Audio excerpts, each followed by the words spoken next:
without digital is dead. Thank you to our sponsors, ServerPress, makers of desktop server. They make local WordPress development easy. Check them out over at serverpress.com. And your name here. If you haven't sponsored with us, you should. Go to our website at WPwatercooler.com/sponsor. Thank you to our patrons over on Patreon. Go over to patreon.com/WPwatercooler. I'm Jason Tucker. I'm an IT developer and director and a web developer. You can go follow me over at Jason Tucker. It's my friend Bridget Willard. She's a marketing consultant. You can follow her at YouTube Guru on Twitter. And this is our guest, Keith. Keith, I'm excited to talk to Keith today. How are you doing, Keith? How is everyone? I'm doing very well. Good. I'm glad to hear it. This is gonna be cool. I'm looking forward to this conversation. This is gonna be fun.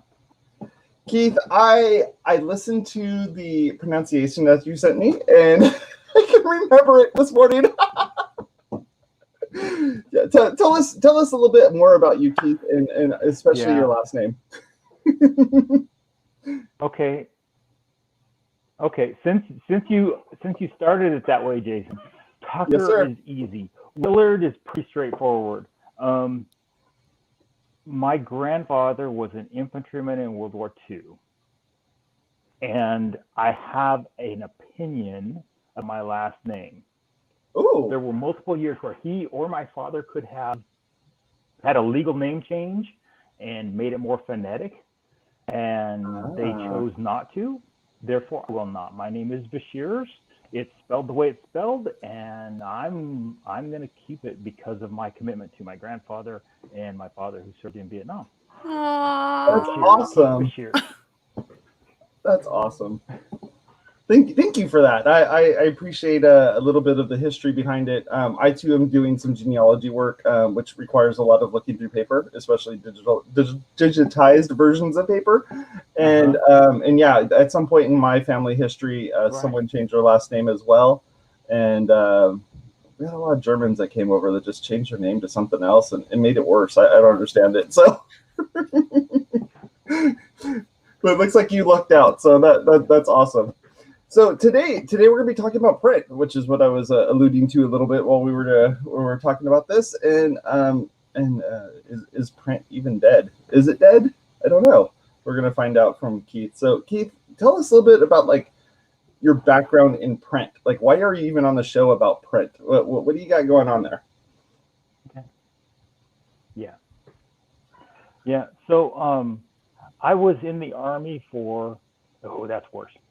I was in the Army for over 24 years, active duty, and I thought I was going to take that experience and go into operations or logistics. And as I started engaging with my local community where I was looking for work, this guy says, "Yeah, I've got a perfect opportunity for you. I've got a print shop. I'm not ready to sell it yet. Come take over." And we'll see how it goes. We'll do a reevaluation 3 to 5 years from now. Why would anyone want to be in printing in the 21st century? And some hemming and hawing and some soul searching. And thank you. I appreciate the courtesy laugh there, Bridget. And I said, okay, what we're talking about is a small team leadership. That's what I do. We're talking about production. It just happens to be turning ink and paper into a thing, right? We're talking about Lean Six Sigma, where I walk into this shop and I can see the inefficiencies, and I know intuitively that I know how to fix them. I just don't know technically yet how to fix them. So I say, okay, let me take this on. And as I started working on running the shop, and my main role was the outside sales, I've got to convince people that they need to buy printing. And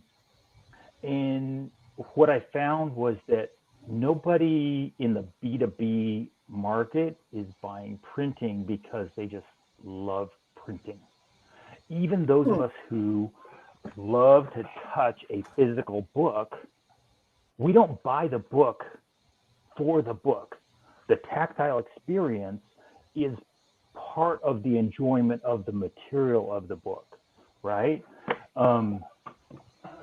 Similarly, no one's buying a print piece, whether it's as simple as a business card or whether it's a postcard or a brochure. No one is buying that piece to hang on a wall as a piece of art. Whoa! We do that, but that's called art. That's Right. right. That's a different thing. And yes, in the print world, we can do reproductions of art, but that's not what the bread and butter of a print shop. Right. So what I was talking with people, I was realizing that really what we're talking about is a marketing strategy, of which print is a component. Right. So what matters is who is the audience? Who is the audience? What is the message we're trying to communicate to that audience? Does that message have value to that audience? And if not, I'm trying to get my fingers on a good background, then we need to shut up, right? Because we're doing them a disservice. We're creating noise in their environment, and we're not providing any help to them. We're not doing anything for them. So once you talk about that strategy, now we can discuss what pillars hold that strategy up. And print just becomes one of those pillars that holds that strategy up. Oh, It's for sure. about I what's the mean, message that's on that print piece, and how are we getting that print piece in front of the audience? and it kind of brings it alive, like as everybody knows, Fat Dog Creatives, Rhonda did my website and this one. And so like she designed my cards. And like even though she designed my site, she also designed my cards, which you printed. Beautiful card. Thank you. So like she designed them so that, it would be like, even though it's, it's like this, right? Cool. Because the first rule of sales is put the product in their hand, right? So if you're digital, how do you put the product in your hand, But if they see this and then they go to my website, it will be familiar. Mm-hmm. So that's one role in which print, because if it didn't matter, then I would just get one of those QR code things from previous tool or tip of the weeks. And then it would, but even still, like the thing is you're touching it and it's a reminder. I love that part of it because it's so valuable, but like more specifically, how can, like, I know nonprofits love print. They won't stop printing. Like every time I get something from the ASPCA, the World Wildlife Fund, or whomever, I'm like, y'all are wasting all of our donations printing stuff. Just send me an email. Right? So like, but it must be effective because they're doing it. So like, how do you coordinate your print and digital campaigns? Well, so let me say this about that first. I'm going to do a promotional for somebody who has no idea that I even care. There's an entity called Print Relief. So spelt with the second part of the word is spelled like the plant, a leaf on a plant, Print Relief. And they actually, so one of the things you can do when you're talking to your print shop is you can say, hey, are you a member of Print Relief? They have a contract where the print shop funds Print Relief to do reforestation worldwide. Oh. So you can actually be doing an environmental conservation thing by buying printing. So you're printing, they literally replant 2 trees for every 1 price turned into paper. Oh, nice. That's cool. Okay. So the issue though is, so Print Relief. Okay. So the coordinating was, print and digital. How do you coordinate your digital and your print? And what I'd really love to do is get to what the lead leader does in a moment, but first I'll just talk about generically. First, just conceptually, when you put that message out that is your marketing strategy, the key question, the next question about which pillars you're going to use to support that marketing strategy is, where is your audience? Where are they listening? The reason that print has always consistently gotten a 1 to 2% response rate is we know people are listening in their houses. When that mail piece shows up in the mailbox, they have to physically touch it. They have to touch it at least 3 times. They take it out. Well, they have to touch it twice. Realistically, they touch it 3 times. They take it out of their mailbox. They put it on their kitchen counter. They put it in the recycle bin, and they've touched it. This crossed their eyes 3 times. There you go. Nice print release. It's crossed their eyes 3 times. You've got 3 impressions out of that one piece. It's always been really hard to correlate whether that particular person showed up in the store or not.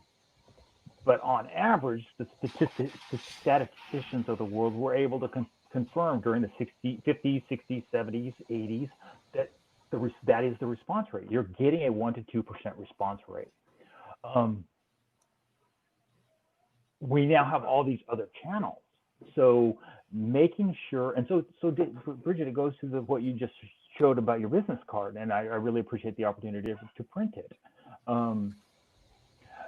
If your business card has a different imagery and a different emotional component, emotional feel from your website, you create this dichotomy in people's minds and they don't know what to do with it. Yeah. So just making sure that you're using the same designer and you're validating the consistency across all those channels is one of the key components of just making sure that your total message is coordinated and synchronized. Yeah. And that's typically because of the fact that the person is most likely going to be Rhonda. Yeah. Like they're going to be holding that business card and then looking at it and then typing in the website that they're going to be going to, or like we were talking about in a previous, you have like a QR code that is on a card that somebody would scan or something like that, or they're going to pull out the card to make a phone call to call you for your services, or they're going to find your email. Like all of the call to actions are listed on that business card, not this one in particular, but all of those call to actions are on that card. So the person is going to look at it, then they're going to go and execute off of that. Do you feel that like the reason why print is so important for the strategy is that there's either a bit of authenticity that's behind it, or that there's something where there's it feels like it's official business? So like, for instance, I have like, I have a letter that I got from the DMV where I needed to renew my tags for my car, for licensing purposes.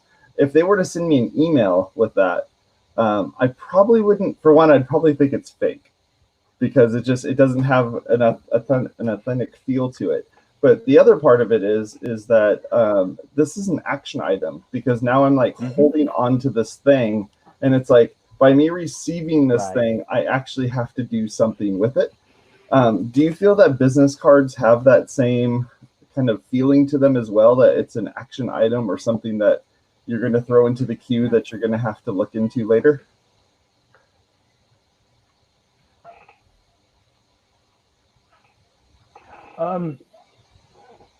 Maybe not a business card, but a flyer or a brochure.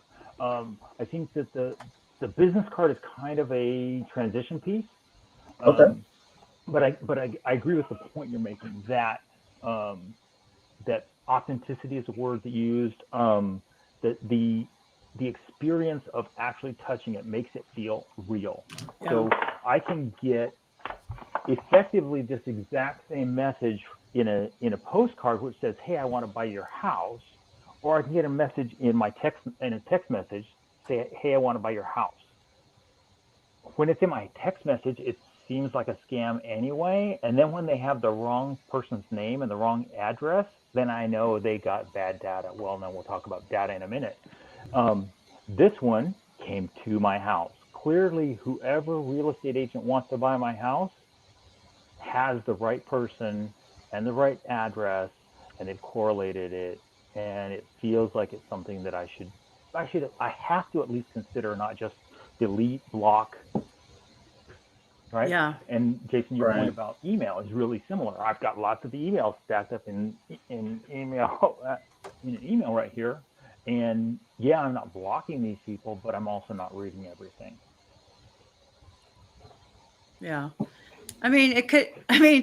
It's kind of a all out assault on many fronts, if you want to go back to military strategy, which is one of my favorite things to talk about in marketing, because it's not that, it's pretty the same. So like that's what happened with Ocean Honda. They send me emails, they send me text messages, they called me, and they sent me letters saying they wanted to buy back my 2015. And I wrote them back, and I'm like, there's no way you're going to qualify me for a loan. They're like, no, we will. And one day I just couldn't take it anymore. I wanted it to stop. So my white flag was going in there calling their bluff. Well, now I'm leasing a 2020 Civic, so they won. But I had to make it stop because it was an assault. It was a marketing assault. It was a barrage of I want to buy your car, and I couldn't take it anymore. So clearly it was very effective. So how are you like? So Bridget, yeah. That's what I'm saying. Like, strategist, I'd love to go there. Well, that was opening that door for you. I know you spent 24 years of your life, and thank you. My dad was in Vietnam too. I was just thinking the other day that if the Vietnam conflict had never happened, I wouldn't have been born. Yeah. Kind of interesting. I was born 9 months after my dad got back from Vietnam. So same. Yeah, do the math. So in exactly right. In the military, in a pure nation war where you got force on force, that's a different thing. That's not what I'm getting ready to talk about. But in a insurgency or counterinsurgency where you've got people disputing with violence over the political future of a particular country, we have this spectrum, and there are people who are always going to support the government, and we have people who are opposed to the government, and you're not going to change their mind. But in the end, that's 10 or 15% on each end of the spectrum. And then there's 70% in the middle who we're actually talking to. Yeah. And what we're trying to do is take whoever the bad guy is and isolate him and discount him so that people don't pay attention to that message. And we're trying to take whoever we want to agree with and get more people to pay attention to what they're not listen to us, listen to what these people are saying, right? In a military counterinsurgency or insurgency, we do have the option to drop a JDAM bomb through the roof. In marketing, we don't have that option.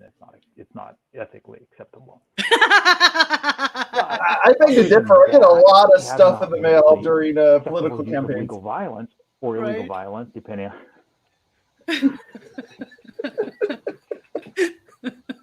You get a lot. Some of it's worded very aggressively, for sure. Keith, I wanted to jump off of that real fast here. I know you're getting to seems violent.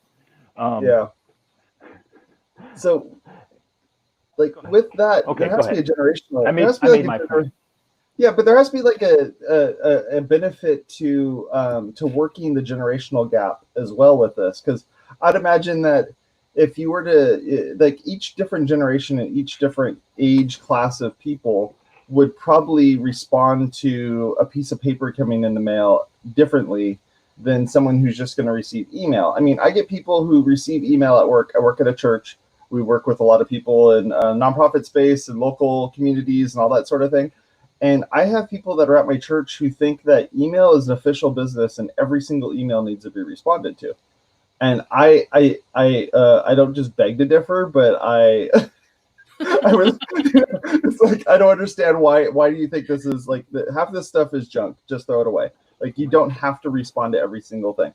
But when you receive a physical thing, the older folks may look at this and say, this is something I need to work with. A younger person may receive their first letter in the mail and go, oh, what should I do with this? So could you talk about like the working that angle of maybe the age gap or different ages can kind of work through these a different way? It kind of works with some, like how would you approach that, or how do your customers approach that?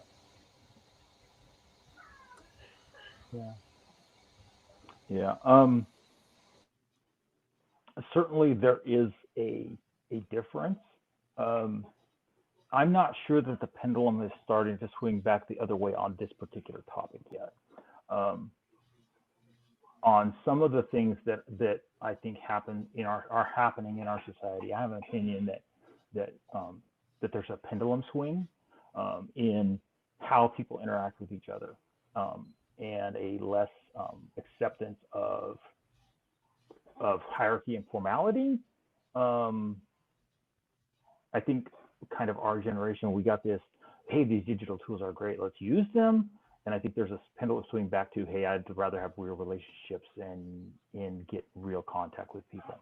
And I think that print actually ties to that. I'm not sure I have any, even anecdotal, let alone statistical experience that says, I don't know, Jason, I think your statement about authenticity is really insightful. I think there's maybe a learning curve when somebody becomes a moves out of their parents' home and in their own space. There's always that, what do I do with this? And it's been called junk mail in their life, and so they think of it that way. But in everything, there's a little bit of a experiential curve of, oh wait, this is actually addressed to me. Maybe I do need to at least consider what it says. So I don't know. That's an interesting question. I mean, we believe things that are written. I mean, it's kind of in our DNA. Right. And you touch it, it has your name on it. We have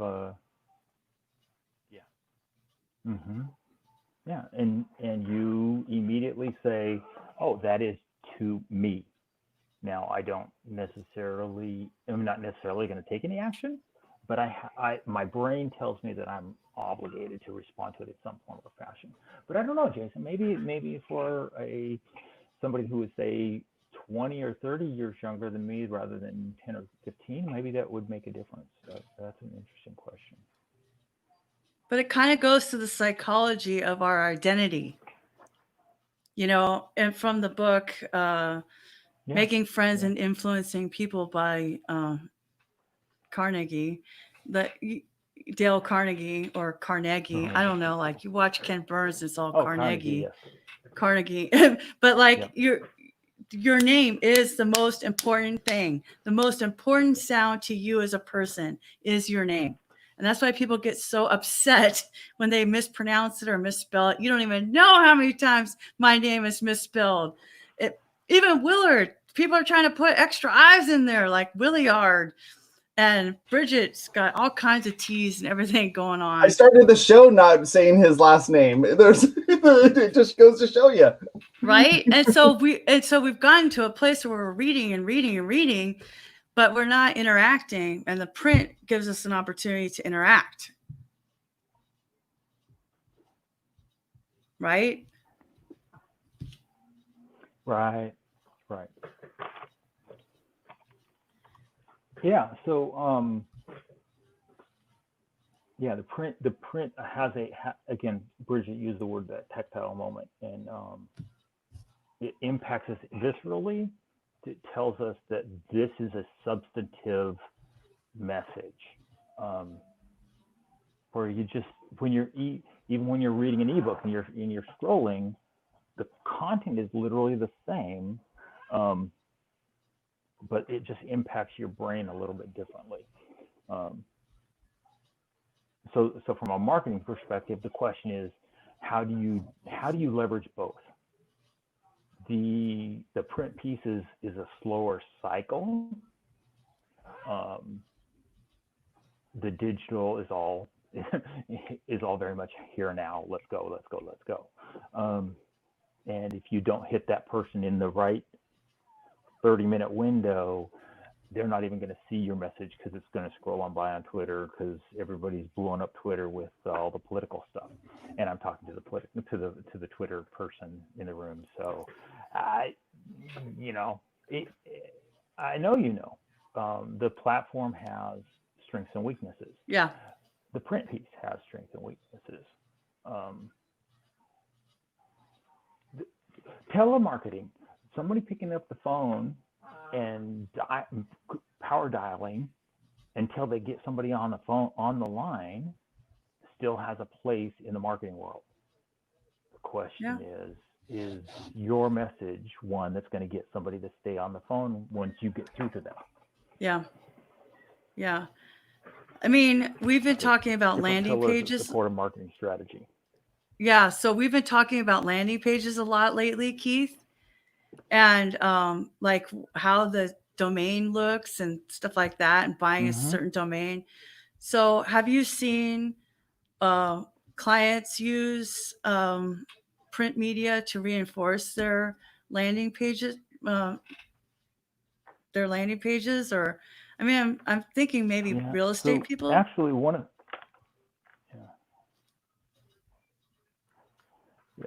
especially that's a good one because especially a real estate person who is an agent of a brokerage, they're trying to brand themselves as an individual agent with a local market, and yet they're carrying a national brand name. So this is a really interesting conundrum of how do you get people's minds to correlate Keller Williams or I almost said a financial advisor, financial brand. Good grief, I was having a conversation yesterday. Anyway, there's national brands, and yet how do you get people to say, yeah, I know that brand, but my agent is so-and-so who happens to work for that brand, who is branded that, but they have their own unique brand. Right. So yes, I'll talk about it. I'll talk about the print. One of the things that we're doing as the lead leader is the mailing piece. Instead of being a standalone component, what's actually important is the address.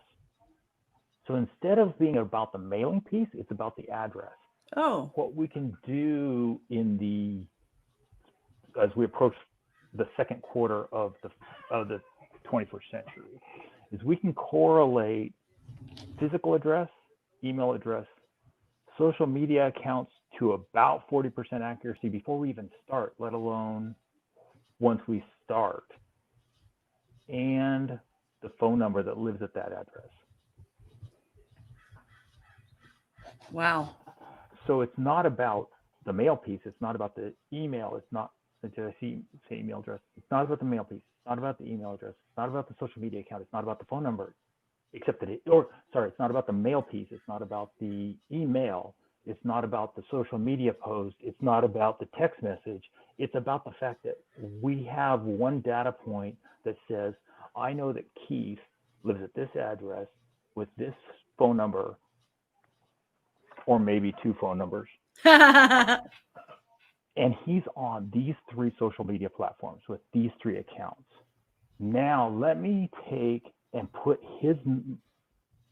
my message in front of him repeatedly so that he can get to that 7 to 12 touches that it takes to create even a brand impression, let alone a buying decision in the information age. And so that's where the power, that's where the correlation comes, is it's not about the piece, it's about the message that all those pieces are consistently carrying, and it's engaged the target, the audience that we have said in our marketing strategy is who we want to talk to. So if it's that real estate agent, these are the homeowners in my community who I want to talk to. They're defined this way. Or these are the renters in my community, and I know they have enough disposable income that they could take out a mortgage, but they're afraid, or they're whatever. How do I address that issue so that they then see me as the person that can get them out of a rental and into an ownership of a property? That's where the messaging comes in, and the fact that we can touch them in every single channel where they're looking. And as soon as, now you talked about the landing page, as soon as they respond to any of those messages, we take them not to the sky, we take them to a dedicated landing page based off this particular marketing campaign, and we say, are you interested? And they opt in, they say, yeah, tell me just a little bit more. Well, now we're validating all of the data we think we already have. Okay. And we've got a warm lead. Yeah. So the landing now, page is as the marketing validating, agency, I turn around to my client and say, so the landing page validates all the data points that we think we had, and helps us find the other 2 or 3 social media accounts that they didn't tell us about, we hadn't figured out yet. And I turn around to the client and say, this person who was on your original mailing list, they are a warm lead. You need to call them time now, because we've validated this person is interested in who we're in our message that we're trying to share. And you're right, it's about the landing page. The landing page is where we do the validation.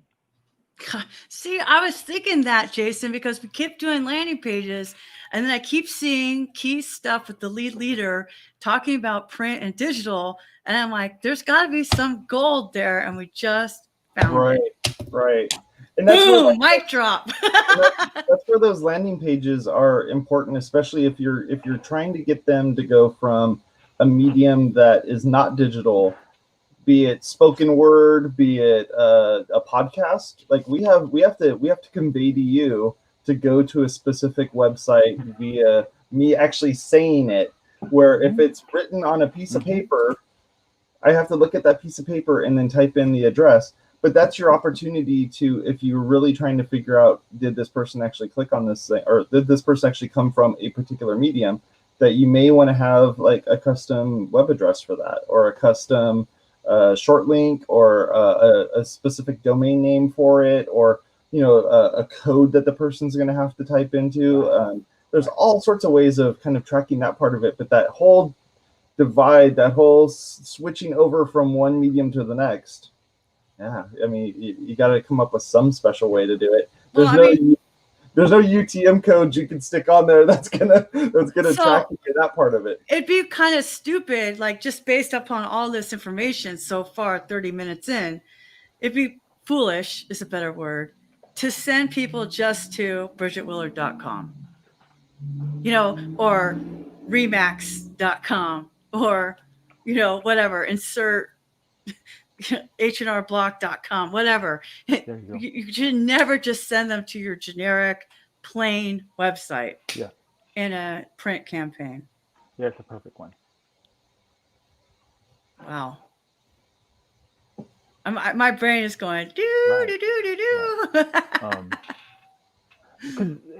Because that's, well, Bridget, your point is exactly right, because that is the challenge that the print marketers had in the 60s, 70s, 80s. They knew people were walking into the store based off of having, and they knew which community they hit with that mail piece, and they knew people were walking into the store. They just didn't know if people were walking. They could see the spikes. Yeah. Right? So they know people are walking into the storefront based on the timing of when that mail piece hit their mailbox. Well, and retail can do it with a coupon. They're getting that 1% to 2% response rate. Yeah. in the digital age, telling people go to your homepage. Right, and then so that's why you start trying to refine it down by giving a discount code or giving a coupon. But Bridget, your point you just made was exactly right. If you tell people that you give them a QR code and the QR code takes them to your homepage, well, they've walked in your storefront. On the other hand, if you give them a QR code or a custom URL that goes to a distinct landing page, you know beyond a shadow of a doubt that you validated, I was engaging this audience with this message, and in fact that message is resonating. They're showing up on this landing page, I'm tracking behavior on that landing page. Now I actually know things. Yeah. Wow. Instead of speculating. Right. Trust but verify.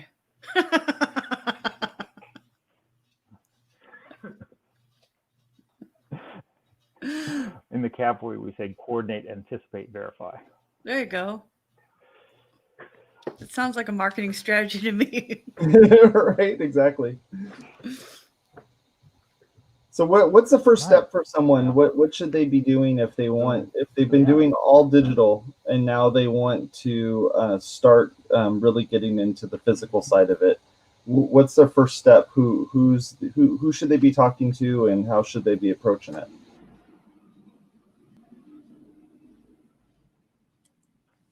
Yeah. One of the really quick questions should be to their designer to say, do you have a history of producing print design? Okay. Because so many of the young designers have never designed for print. And there's some color limitations. Two, there are just some parameter specific things that you just have to consider when you're designing for print, that when you see it on the screen, it's what you see is what you get, and it's going to be that way when you put it in front of the audience. So part of it is that I think that when you ask it that question, what's the first question? Have you designed for a print, and do you have a printer that you work with locally, or should I go shop for my own printer? Because if they have a printer that they already use, that's probably the printer that if you're already using them as your designer, and especially if you and your copywriter are already working together, then if they have a printer that they share, then that's who you should use. It's pixels versus picas. Yeah, and bleed. Sorry, say again. Right. The pixels versus picas. I'm just, like there's different measurements for, whether it's print or whether it's not, or inches versus pixels or whatever, terms of measurement you could use. Yeah. For sure. Wow. Right. So if we turn this conversation, so if we take this and put it into a WordCamp situation, which one day we might have WordCamps again, right, Jason? I don't know. It would be really good to have that print, so Kinsta, they did these books, right? Speed up your WordPress site and everything. And I got it from Montreal, but they don't know that. You could put a sticker on there and say, here's your code or something to see where people were actually getting your print, because they did spend the money to print this book, so the thing is, it's if we're going to do that, I know why people put their slides / whatever. I was like, why do you do that? Just put them on SlideShare, you weirdo. And now I'm like, oh, that's because it's their landing page.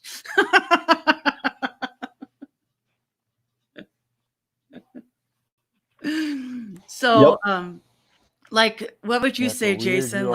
Yes, because it's not your homepage. Right, not your homepage. I'm just so used to saying BridgetWiller.com, BridgetWiller.com, BridgetWiller.com, just like a doll that you pull the string out. There's a snake in my boot. So, You could have Jason, bridgetcard.com, and it could be your business card if you wanted to, that'd or be something funny. like that. Or Bridget.card. Bridget.card. Then I could change my last name and get married or something It'd be stupid card. like that. Yeah. So, wow, Keith, this has been like Jason, right? You're blown away a little bit. Yeah. No, Yeah. this is good stuff. Yep. Yeah. So like this whole thing of, that's why I was like, oh, print isn't dead. Print without coordinating with digital is dead. Right. So that's the whole problem, is that you don't do it in the context. I mean, even my client, who's a realtor in Arizona, they send me their little newsletter. I get the email version of it, but I still get the print one. And because people put these things on their refrigerators, and that's what it says, Bridget Willard, with my address and stuff on it, and that's what they're doing. So, I guess it makes sense. People still use door hangers, right? Yeah, they do. Yeah, they do. Well, hey, you want to transition into our tour tip? Yes. You should probably do that. Still work. Okay. I will let you know that we don't have an official sponsor for this episode of Tour Tip for the Tour Tip of the Week, but I do want to let you know about a new show that we have coming out on WP Watercoolers Network, which is called The Query. The Query is think of what WP Watercoolers previous show, which was called WP Blab, which was what this show is. But WP Blab's origin started as a question and answer show. The Query, on the other hand, is very much so a question and answer show. Jason Cosper, who's one of the co-hosts on WP Watercooler, is starting this show out, and his idea and premise behind it is that he wants to help the folks that are trying to figure out how to use WordPress, how to use technology, how to use all these things to kind of make it all work together. And what he's doing is he's posing the question, allowing you to query him, to ask him what is the what is it that you're having issues with, and he'll be able to help you out. So if you go to wpwatercooler.com/thequery, that'd be a landing page, by the way, Bridget. They would go onto that page and scroll down about halfway down the page. There's 3 options that you can choose from. The first one is you could just leave a normal email, just send an email through a form and ask your question that way. The second way is that you could submit it via a hashtag on Twitter. And the third way is, and this is kind of an interesting one, but you can actually leave it as a voicemail. So you can click the link on there. It loads up. You can even be on your phone and it'll do it. And you could leave a voicemail for him, asking him a question. It is limited to a certain number of minutes or seconds, thank goodness, or you'd have somebody trying to tell you their whole life story, like I am right now with this pitch.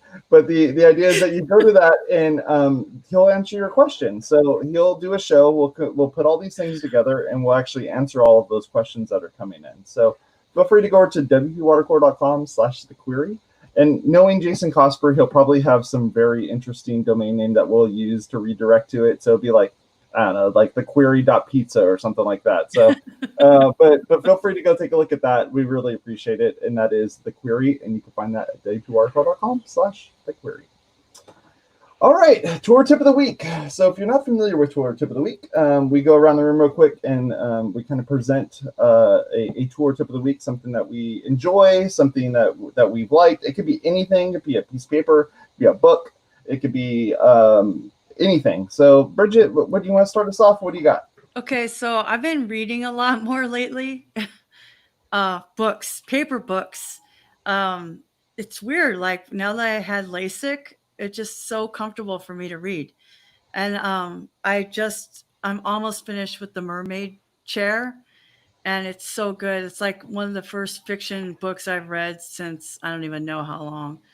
But I'm also reading the second to one of the tools I've said before, Mark Manson. Oscar, our friend Oscar, not a grouch. He says it's kind of like Buddhism light for Westerners. Because like that's the thing, is like I read a lot of nonfiction, and but the thing is, yeah, I could read on Kindle or have Kindle read to me, but it's not the same. We are on our computers all the time, and now even our meetups are virtual, and I'm just so sick of being on the computer. I never thought I'd be that person. So just, laying down on my couch and reading, or sitting in my chair and reading, closing the laptop, forget about it. Yeah, you could do it on Kindle, but I don't want to look at a machine anymore. Okay. So Right. like my tip isn't specifically this book, but although I just started and it's pretty good. But take a break from, because we're all reading. We read the internet all day long. Mm-hmm. Go read something that's made out of paper. That's my tip. Keith, what about you? What do you got to present for us today? Okay, well, is it okay if I just do shameless self-promotion? Yes. Of course you can. So so good, thanks.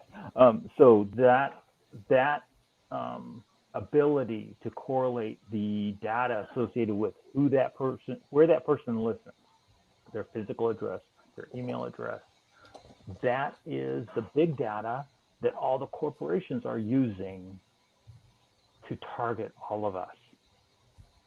What the lead leader does is takes that big data concept and says, I can provide that same capability to the small local business or local nonprofit who is going out and trying to serve a local community.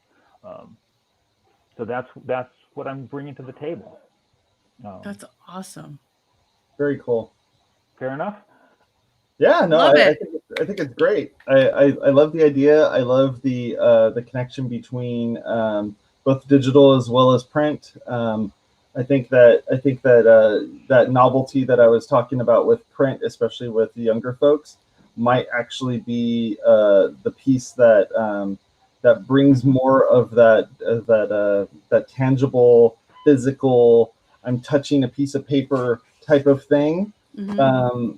It's like my daughter. She wanted a record player for Christmas one year, and I was like, "Why? You can just download any song you want." And she goes, "But I get to hold it." And I was like, "Oh wow, I didn't even think about that." I know, but there's a connection there when it's a physical thing versus just like the next track. You know what though? Just as a tiny segue, it's also the album was created as a whole. The artist, the producer created it as a one experience for you to listen start to finish. Like when I did my album, the songs were specifically chosen to go together in a certain order. And like when I do my 6 p.m. Sunday bath with Radiohead and I listen to that whole OK Computer, like that, we don't do that anymore. We don't do anything in a context. We just pick and choose what we like. And I bet Jess is enjoying those albums as the whole art piece. Yeah. I would love to talk to her. We need to get her on the show. Oh no, I'm scared.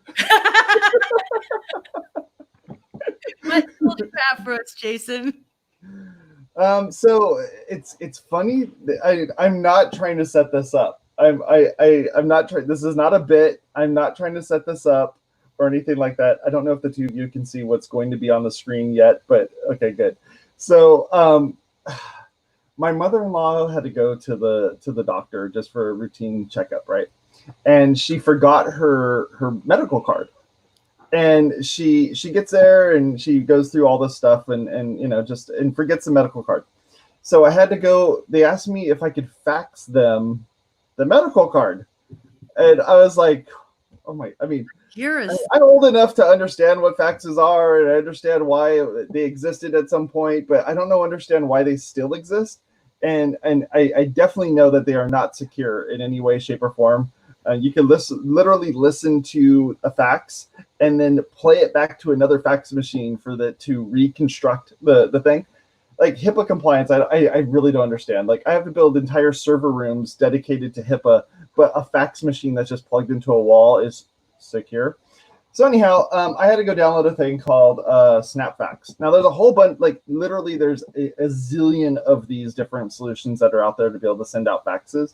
I'm not saying that this one in particular was like the best one, but what I am saying is if you need to take a physical thing and digitally send it to them via a transmission system known as a fax, then like you can't take a picture of it and just email it to them, which would have been like way more secure. But oh no, instead I'm sending this as a fax. So if you need a fax, it supports all the things. If you want to download it for the iPhone or for Android or even on a Mac, or if you have a Microsoft device, you can do that as well. And it's dead simple. You take a picture of it. It puts a little green thing around it. You can kind of move all the pieces around on the corners to kind of get it to where it needs to be. I have a scanning program that does that. No joke. I have a scanner. I don't think I've ever used a scanner. I just like pull out my phone, take a picture of it. People hand me stuff at work. I take a picture of it. Like I just don't need your physical thing. Like I thank you for giving me the physical thing for a half second, but I just need to like capture it for half a minute. And I know it's funny considering we're talking about like this stuff on a show where we're talking about paper and how paper is such an important piece, but I needed to send a piece of paper from one side of the city to the other side of the city. So you take this thing, you put the phone number in it, and then you put your message in there and you send it. I think I spent $3 to get a couple credits on this system. But once you do that, you hit the button, it sends it, and you're good to go. I'd imagine there's probably a way of receiving a fax, but it was novel enough that I had to send a fax. So I know I'm probably not going to receive one as well. But yeah, so that's how I kind of went about it. It supports all these different countries and all these different places that you could send it. But like I said, I think I spent $4 in total to essentially not have to drive to the other side of town to be able to drop off that card. Okay, but here's the thing, Jason. So my aunts, who Mm-hmm. are 75-ish, are now having to deal with my grandmother's estate Oh boy.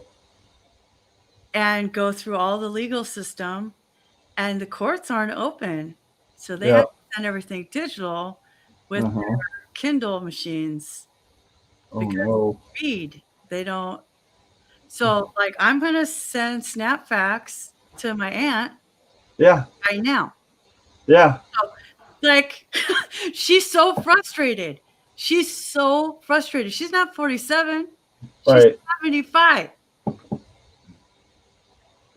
So Yeah. there was a purpose, I guess. Thanks for Yeah. bringing it up.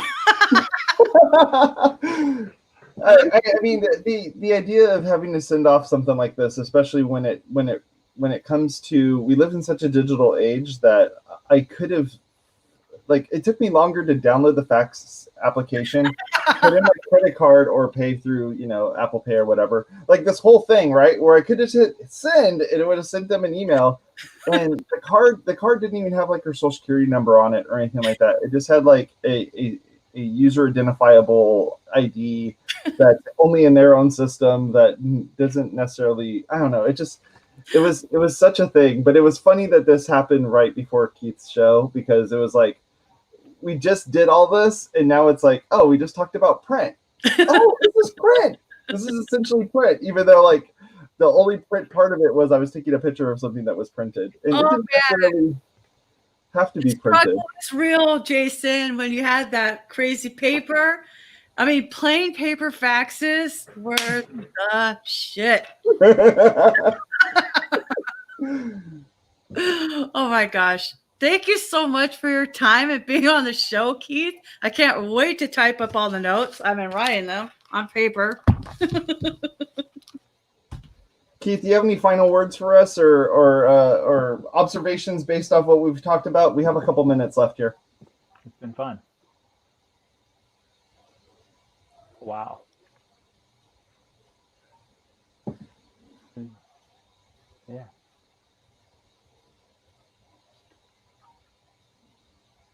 Yeah. Yeah. No, Jason, I think you're. Oh my goodness, this is this really weird dichotomy is maybe the perfect summary of we want to test the pieces. We have a utility for having that thing, right? Yeah. But we also have this access through this digital medium where we can touch people who are a long ways away. So it's how do you have a shared experience where I'm touching a thing, but I'm communicating a message, right? And I have multiple ways I can do that. And that's the power of the digital age is I can do things that conceptually I wanted to do 20 or 50 years ago. Now I actually can do them. But how do I make sure that I do them in a way that still has a human relational experience within that context, within that platform? Right. So important. So how do people find you? And I think my connection is slowing down a lot.